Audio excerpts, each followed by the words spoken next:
ሰላም ሰላም ሰላም ውዶቼ ማሮቼ እንዴት ናችሁ? ውድ ቤተሰቦቼ በጣም ወዳችሁ የማከብራችሁ እንዴት ናችሁ? ደህና ናችሁ ወይ? እኔ ያለው አልሐምዱሊላ በጣም ደህና ነኝ። እናንተስ እንዴት ናችሁ? እንዴት ቆያችሁ? ጠፍቻለሁ። በቪዲዮ ከመጣው ቆየሁኝ። እንግዲህ ዛሬ ውጭ ላሳያችሁ ነው። ውጭ ሳይሆን እኔ ቤት ሆኜ ውጭ ላሳያችሁ ነው እና እንግዲህ እኔ ዛሬ ይዤ የመጣሁት አንድ ሀሳብ ነው። ያው የምሰማኝ ነገር ለመናገር ፈልጌ ነው። ደስ ይለኛል መናገር። ያው በትንሽም ቢሆን ሰው ይማርበታል ብዬ የማስበው ማለት ነው። እኔ ይህን ፎቅ ምናምን ወይ ውጭ የሚያምረው አየር ምናምን ላሳያችሁ ፈልጌ አይደለም። በእርግጥ በጣም ነው የሚያምረው፣ በጣም ደስ ይላል። አሁን እንደምታውቁት ዝናብ ስላለ ቀዝቀዝ ብሎ በቃ ማሻአላ በጣም ደስ ይላል። ውጭ በጣም ደስ ይላል። ሙቀት የለም ምን የለም። ሙቀት ሆኖ ቢሆን ኖሮ ማንም 10 ደቂቃ እዚህ እንደማይቆም ታውቃላችሁና ምን ለመናገር ፈልጌ ነው። ያው እኔም ካጋጠመኝ ነገር ከምፈራው ነገር እና እህቶቻችን አረብ ሀገር ያሉ የትም ሀገር ያሉ ስደት ላይ ብዙ ጊዜ የምንሰማው ሀዘን መከራ፣ እንደምታዩት ይሄ ብናያ በጣም ትልቅ ነው፣ ፎቅ ነው።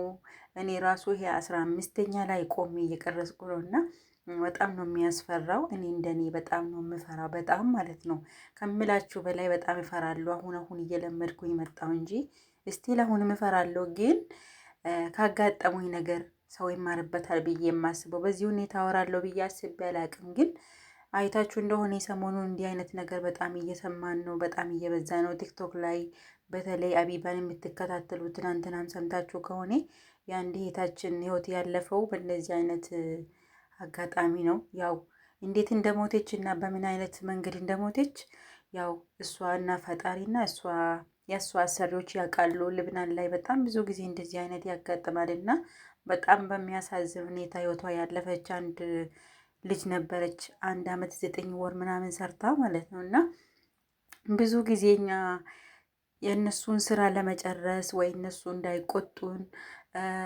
ስራ መጨረሻ ይሄን ጨርሼ መጅሄን ይሰራለው ወይ ይሄን ሳልሰራ መዳም መጣችብኝ ወይ ይሄን ሳላስተካክል ምናምን እያልን ራሳችን አንጠብቅም። ራሳችን ነው የምንጎዳ። እውነት ለመናገር ከራሴ ጀምሮ ማለት ነው።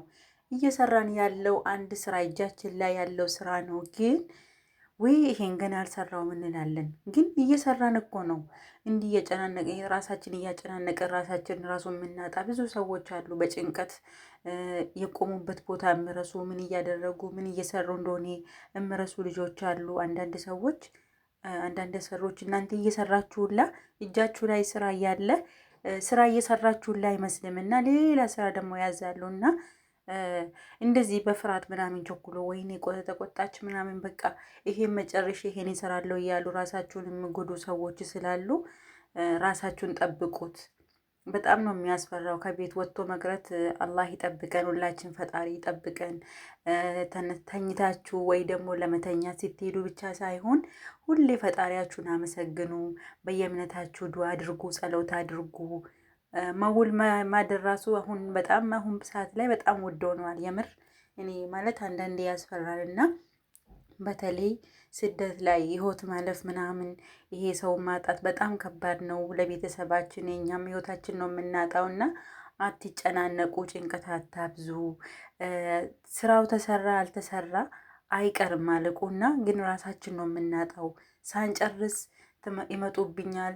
ይሄን ሳልጨርስ ሰዓት ሄደ ምናምን እያለን ሁላችን ነው። ይሄ አንድ ሰው ብቻ ሳይሆን ሁላችን ነው ራሳችን የምንጎዳውና የትናንትና ልጅ በጣም ነው ያሳዘነች። ያው ብዙ ጊዜ ነው የምንሰማ እንዲህ አይነት ነገርና ከፎቅ ወድቃ ነው የሞተችው። ግን ፎቁ በጣም ሩቅ አልነበረም አሉ። ማለቴ በጣም ይሄ ትልቅ ብናያ ምናምን አይደለም አሉ እና በጣም ነው የሚያሳዝነው። ያው በምን መንገድ ህይወታችን እንደሚያልፍ አናቅም። የሰጠን ፈጣሪ ነው፣ የሚወስደው ፈጣሪ ነው። ግን በምንሞትበት መንገድና አጋጣሚ ነው እንጂ ነፍሳችን የምሰጠን ቀዳችን የምሰጠን አላህ ነው፣ እሱ ብቻ ነው። እና ግን በጣም ያሳዝናል ያለው ነገርና ራሳችሁን ጠብቁ። እኔ ወላሂ አሁን ይሄ ፎቅ ላይ ማለት ነው በፊት እዚህ ቤት ስመጣ የመጀመሪያ ጊዜ አይደለም ብናያ ላይ መስራት። ግን በጣም ነበር የምፈራው። አዲስ ሆናችሁ ሲገቡ ሰዎቹ ጋር እስከምትለምዱት ድረስ ይከብዳል። እዛ አይነት ቦታ አልሰራም፣ አላጥብም፣ አላጸዳም ማለት ብናያ በጣም ሁሌ በየቀን በረንዳ ወይ ደግሞ ቤለኮን የሚያጸዱ ሰዎች አሉ። ሁሌ መስታወቱ በቃ በጣም ቆንጆ ሆኖ እንዲያምር የሚፈልጉ አሉ። ራሳቸውን ሁላ እዛ ውስጥ ማለት ለማየት እስከሚፈልጉ እስከ መስታወት የሚፈልጉ ማለት ነው። እና እንዲህ በቃ ስላልተጸዳ ማጽዳት አለብን። ከውስጥ ሳይሆን ከውጭ እንኳን አጸዳለሁ ብሎ ራሳችሁን የሚያጡ ብዙ ልጆች አሉ። ብዙ የእኛን ህይወቶች ማለት እዚህ ላይ በጣም የተጎዱ አሉ። ቅርታና በጣም ነው የሚያሳዝነው። እኔ ራሱ በጣም ነው የምፈራ የምር። እኔ በፊት ሳጸዳ እዚህ ጋር ማለት ነው ከኋላ ቆሜ ነበር የማጸዳው። ማለት ፊቴ ወደ ውጭ አረግና እኔ ወደ ውስጥ ከመስኮቱ ወይ ደግሞ የቤቱ ግርግዳ መስኮት ውስጥ የውስጥ አለ አይደለ፣ እዛ ቆሜ ነበር የማጸዳው። ምክንያቱም ከዚህ በፊት እንዲህ አይነት አጋጣሚ አጋጥሞኝ ያውቃልና ያለ ምክንያት አይደለም ያወራሁት። አልሐምዱሊላህ አላህ ተርፎኛል። እዚህ ቤት ሳይሆን ሌላ ቦታ አንዳንድ አሰሪዎች ማለት ነው ቤታችሁ ይጸዳ እንጂ እናንተ የምትሆኑት ነገር ልትጎዱ ነው ወይ ትጎዳላችሁ ምናምን ብሎ አያስቡም። አንዳንድ ሰዎች እንዲህ ናቸው። ራስሽን ጠብቂ ወይ ደግሞ ይሄ መስላል ነው፣ ይሄ ወንበር ነው፣ ይሄ ላይ ቆመሽ አጽጂ፣ ይሄ ላይ ቆመሽ አታጽጂ የሚሉት ሰዎች የሉም። እውነት ለመናገር ማለት ነው በጣም ነው የሚያሳዝነው። እና ያ ጊዜን ራሱ ያጋጠመኝ ሴትዮዋ በረንዳዋ እንዲጸዳ ትፈልጋለች። ከጓደኛ ጋር ነበር እንደ አጋጣሚ የምንሰራው እና አንድ ጓደኛ ያለች እና ከእሷ ጋር እየሰራን ከቤት ውስጥ አጽድተን ጨርሰን ቤቱ ሄዶ ነው የሚጸዳጅ እዛ አይደለም የምንኖረው። ወደታችን ሄደን ነበር የምናጸዳው ማለት ነው። ከዛ መስላል ከምትሰጠን ወንበር ነው የሰጠችን የለኝም ብላ ማለት ነው። ግን እንዲጸዳ በጣም ፈልጋ በጣም ጽድት አድርጋችሁ አጽዱ፣ ጽዴ እንዲሆን እፈልጋለሁ ብላ የሰጠችኝ ወንበር ወላሂ ነው የምላችሁ፣ እየዋሻ አይደለም። ይሄ ጓደኛዬ ራሱ አለች እና እኔ በዚህ አጋጣሚ ሳወራ ራሱ በጣም እየጨነቀኝ ነው። ያ ቀን ማስታወስ ምናምን እንደዚህ አይነት ሁኔታ ላይ አወራለሁ ብዬ አስቤ አላቅም። ግን አንድ ሁለት ሰው ራሱ ይማርበታል ብዬ ነው እንጂ እና የሰጠችን ወንበር ማለት ነው አንድ ሰው ይሄ የሚቀመጥበት ወይ ምግብ ህፃኖቹ በቃ እዛ ላይ ቁጭ ብሎ ምግብ የሚበሉ ምናምን ነው እና የምሬን ነው የምላችሁ ላችኋለሁ የምሬን ነው ያቅን ማለት ነው። በቃ በጣም ነው የፈራሁት፣ በጣም የደረገጥኩት ድንጋጤ እስካሁን ሳወራ ራሱ ስሜቱ በጣም ቀላል አይደለም። በጣም ነው ማለት በጣም ከባድ ስሜት ነው ማለት ነው። እና ያ ጊዜ ምን ሆንኩ መሰላችሁ? ይቅርታ የምር በጣም ከባድ ነው። እና ያ ጊዜ አጽድቼ ታቹን ምናምን ይሄ በውጭ የሚጸዳ አለ አይደለ? እሱን አጽድቼ ማለት ነው። እሱ አቆማ ወንበር ይዛ ምናምን ከዛ ላይ ወጥቼ ወንበሩ ላይ ቆም ያጸዳለሁ ብዬ ሴትዮዋን ቆማ ነበር። ከውስጥ ነው እሷ የምታየን፣ እኛ ከውጭ ነበር። እና ወንበሩ ተሰበረው ማለት ነው። ወላሂ ነው የምላቸው። እግሩ ስብር ብሎ ሲሰበር እኔ ወረወረኝና የእሷ በረንዳ የሆነ እጃችሁ ምናምን የምታደርጉበት ነገር አለ። አሁን እዚህ ጋር ራሱ ለምሳሌ የሆነ ብረት አለ። እኔ እየቀረጽኩ ያለው ቦታ ራሱ የሆነ ብረት ስላለ ነው የቆምኩትና እሱ ይዞኝ እሱ መታኝ ማለት ነው። እጄን በጣም ነው የመታኝና አንድ እጄ አሁን ራሱ ስቲል እስካሁን ያመኛል። እና እሱን ነው የሰበረኝ ማለት በጣም ነው ያመመኝ። በቃ እጄ እግሬ ምናምን ያመመኝ ቦታ የለም። እና ውዶቼ ወላሂ ፈጣሪ ማለት አላህ አትርፎኛል። ይሄ ቀለል አድርጌ ነው የነገርኳችሁ። በጣም ከባድ ጊዜ ነበር።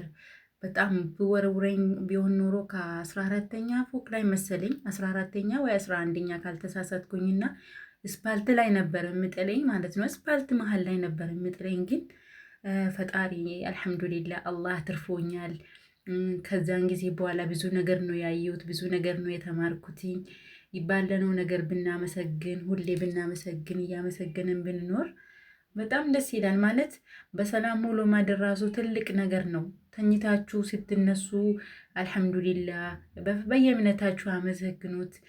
በሰላም አወልኪኝ፣ በሰላም አሳድረኝ ምናምን ማለት ራሱ በጣም ደስ የሚል ስሜት አለው። እንዲህ ስትሉ ሁሌ ስታመሰግኑ የሆነ በጣም ደስ የሚል ስሜት ውስጣችሁ ይሰማል። ግን ሁሌ የምታማርሩ ከሆነ ግን በጣም ከባድ ነው። በሆነ ነገር ወይ በሆነ መንገድ ራሳችን እናጣለን እና እኔ ያ ጊዜ ራሴን እየጠበቅኩ አልነበርም። በጣም ተናድጄ ነበር፣ ደብሮኝ ነበር።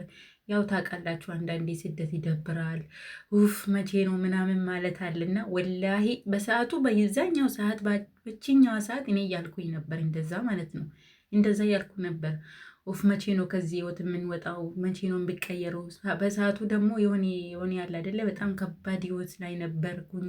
ስራ ምናምን ማጣት አለ፣ ብዙ ነገር አለና ውፍ እያልኩኝ ነበር። ግን ከዛን ቀን በኋላ በጣም ትልቅ ትምህርት ነው የተማርኩት በህይወቴ። ከዛ በፊት አላመሰግንም ማለቴ ሳይሆን ከዛን ጊዜ በኋላ ሁሌ ባለኝ ነገር አልሐምዱሊላ እያልኩ እየኖርኩኝ ነው። ያጣሁት ነገር የለም አልሐምዱሊላ ላተረፈኝ ብዬ ማትረፍ ራሱ አንድ ነገር ነው። ሰው ሀገር ላይ መቅረት አንድ ነገር ነው፣ በጣም ትልቅ ነገር ነው። እና በያላችሁበት ቦታ ራሳችሁን ጠብቁት። እኔ እስካሁን ያ ቀን ከፊቴ አይጠፋም። የሆነ የሚሰማችሁ ስሜት አለ። የሆነ አንዴ ለምሳሌ ማለት ነው አንዳንዴ ሰው ከቆሰለው ቁስሉ በጊዜው ያማል አይደለ? ትኩስ ስለሆነ እየዳነም ይመጣልና ጠባሳው ግን አይጠፋም በቦታውና እንዲህ እኔም እንዲህ ነው የማስታውሰው አለው ቦታውና ብቻ ፈጣሪ በያለንበት ቦታ አላህ ሁላችን ይጠብቀን። ራሳችሁን ጠብቁ።